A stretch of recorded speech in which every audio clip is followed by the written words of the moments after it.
Alright guys, so today we are going to do the top 10 things that you should definitely know before you full-time RV. Aside from that, today is also moving day.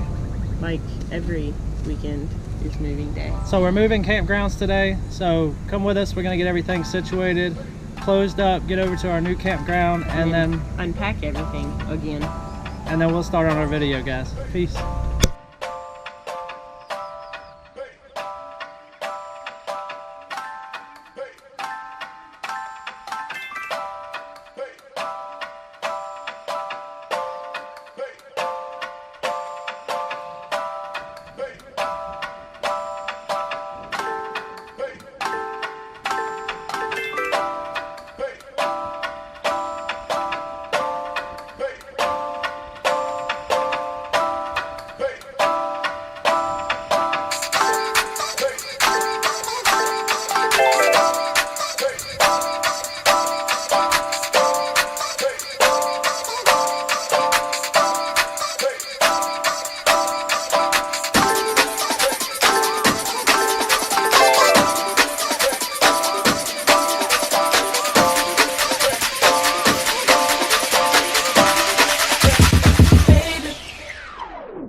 Okay, so driving to wherever it is that we are going to go is probably one of the most stressful things, only because literally everything we own and our little family is all on the road at the same time.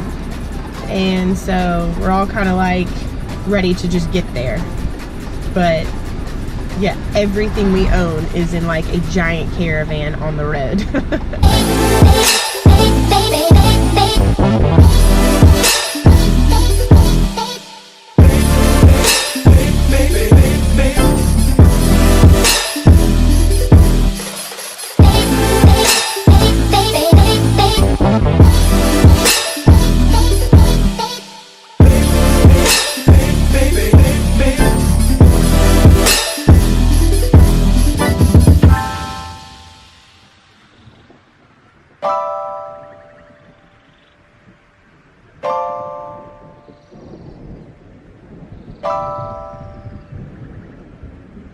So the top 10 things that you must know before full-time RVing. You gotta know these. Are there more than 10?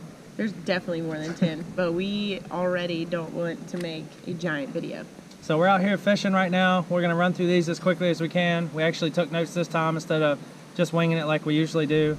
So number one, the first thing that you need to really know before full-time RVing is that it is expensive. It's not cheap at all whatsoever to do.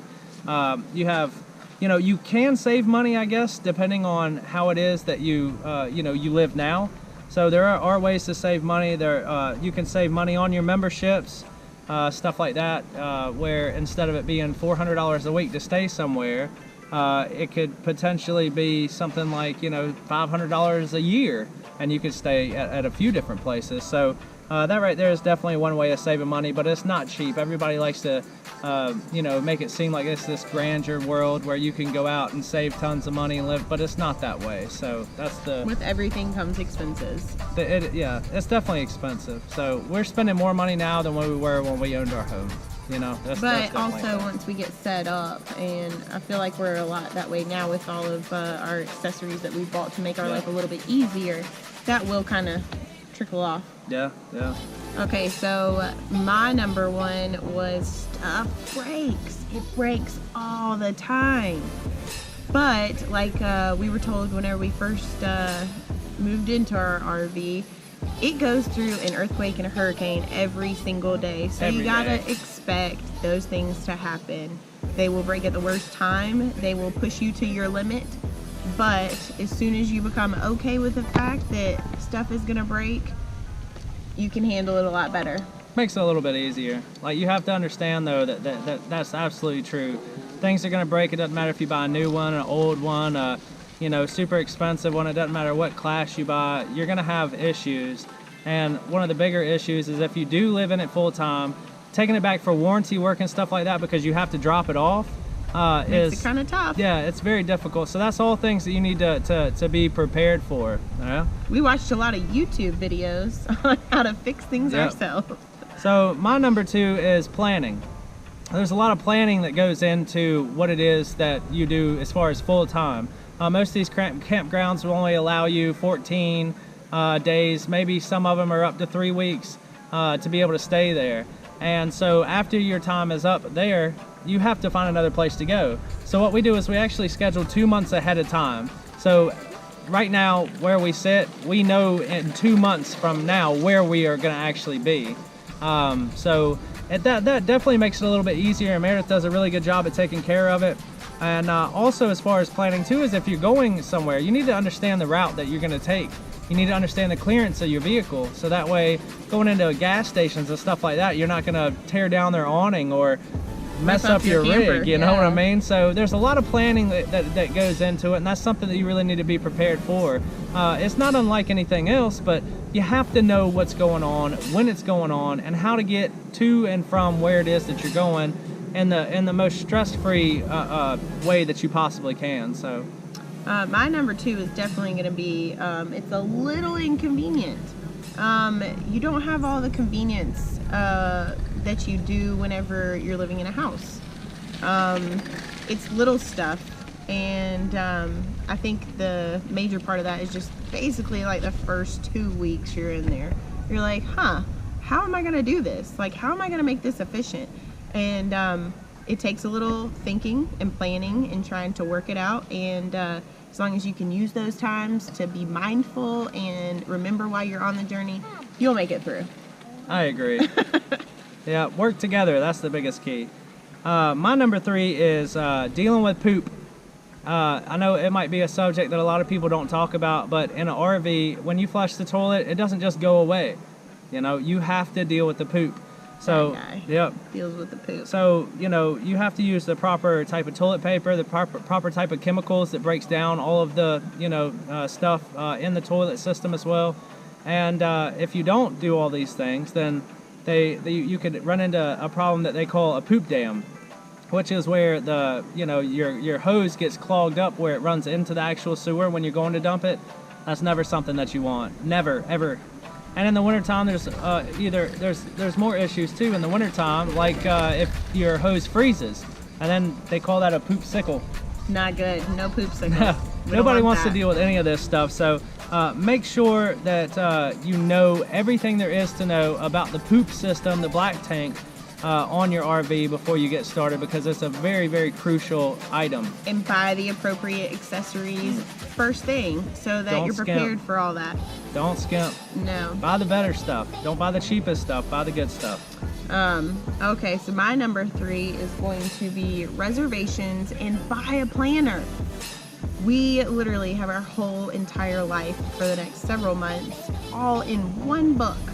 And that makes life a lot easier. It makes it so that you can breathe and you can understand all the things that you need to get done and have everything written down in one place. Because when you're calling to make reservations, you might need your member number. You might need an emergency phone number at some time. You might need pricing or alternate campgrounds. And to have all of that in one place is super important. So that's definitely my number 3. Definitely important. We're lucky enough to have just the absolute best friends in the world that have a 50 amp outlet that they put in their home for us. So if we run into an issue, we have a backup plan. We have we call it a backup plan, but that's kind of our home base. You know, that's our home base, being around our best friends and being around people that we absolutely love. So, you know, that works out good for us. My number 4 is moving. Moving is incredibly stressful. It's crazy. You know, whenever you're on the road, just like Meredith said in the earlier video, is that literally everything that you own is on the road. And it's just incredibly stressful. So, you know, you're going to have to understand that, you know, packing everything up, then unpacking everything, and then packing everything back up, moving, and then unpacking everything. It's a very stressful thing. And if, you know, with me and Meredith, we have it kind of down to a science now at this point. And Lucas does a great job with it now too. But for me, driving the RV, pulling the car with the bikes and everything else, I just make sure that I double check everything so that way I have a bit of peace of mind. But at the same time, it is incredibly stressful until we get to where we're going. That's just part of it, you know what I mean? It does. It definitely takes longer to pack everything up than it does to unpack everything. So, but we've gotten pretty good at it. Well, that's just the place and time where you have the most potential for damage to your rig or to your vehicles or anything else. And you know, and you got to think too of all the rest of the stuff that you have in your rig. And you're going down the street and you hit a big giant pothole and everything in your rig just goes flying everywhere, you know? So secure everything. Yeah, that's another good point. Yeah, so my number 4 is tiny home, big mess. I mean, you would think that moving into a smaller area, it would be a lot easier to keep it clean. Now, it took me about 2 hours to clean my 1,200 square foot house that we lived in. It takes me about 30 minutes to clean our camper, which is awesome. But you have got to do multiple daily pickups. You have got to put everything away as soon as you're done with it. You got to put it away. So you take it out, you put it up. That's our rule, and that does save us a lot of time and a lot of just clutter stress, because living in a tiny space with 3 people and a dog, a mess can create a lot of stress. So we try to stay away from that. But it does take daily maintenance and everybody chipping in. Everybody has to chip in, without a doubt. I agree. You ready for my next one? Your number 5. Number 5, last but not least, ending on a good note. Yes. I know you did the same. Yes. My number 5 is opportunity. And it's a wonderful thing because you have an opportunity to do just about anything it is that you want to do and go just about wherever it is that you want to go, depending on how much money's in your bank account. And also if you're working out of your RV or working from home, or whether you actually have a job to go to, it's a wonderful opportunity to be able to experience all the different things that each one of these campsites and campgrounds and what have you, state parks, have to offer. And there's a lot of stuff that they do have to offer. We spend a ton of time together now. We spend most of our time outside. Right now we're actually fishing, so we're filming this on the lake out here. We took a break. Yeah, took a break from fishing just so that way we could actually start up on that, you know what I mean? What's up, man? It's all good, bro. So I'm going to move on to my number 5. My number 5 is working together. Like Chris said, we're ending on a positive note because there can be a lot of cons into living in a RV full time. But here's one of them. Here's one of the cons. Look at my son. Covered in mud. Turn around. I didn't do Turn it. around. I didn't do it. Look. My buddy, I'm sorry. So back to inconvenience, that's gonna take me quite a lot of time in the washer dryer combo. But my number 5 is working together. Things are not always gonna go as planned, and that is not an opportunity for you to like rip each other's heads off, especially, you know, spouses. We work together. Lucas is also an intricate part in that, and when a problem arises, we just say, you know what, how can I help? What can I do? How can we solve this problem together? And that is really helpful whenever those things do happen. And I think, you know, us just spending more time together, getting to even know each other a little bit better and working together is wonderful. And we're excited. Are you okay? This is part of it, but that's the wonderful thing about having children outside all the time, you know what I mean, is that, you know, they get to experience so many different things that otherwise, man, you know, well, in our case, Lucas is homeschooled, so, you know, he doesn't have to do 7 and 8 hours a day of school. He can get his work done in a couple of hours that otherwise, and still do more work than most kids would have in an actual school day. So, but then the rest of his time is spent outside, learning, exploring, and especially life skills. Yeah. Alright guys, so we apologize, our camera died. You know, it's always something with us because we never really plan ahead much, but we just got done eating, well, I just got done eating. Me too. Some ribs that we cooked on the fire out here, which is absolutely wonderful. And again, it goes back to opportunity. You know, you have the opportunity to do this kind of stuff that, you know, you normally wouldn't get to do every day, but we get to do it every single day. So it's something that you get used to, and we have a great time doing it. So, but anyway, guys, thank y'all for watching our video. Don't forget to hit the thumbs up button. Don't forget to subscribe and leave a comment in the, you know, way on down yonder there. And we'll get back to you. We promise you that, man. We love interacting with everybody that's watching our YouTube stuff. And guys, we'll catch up with y'all next time. Peace.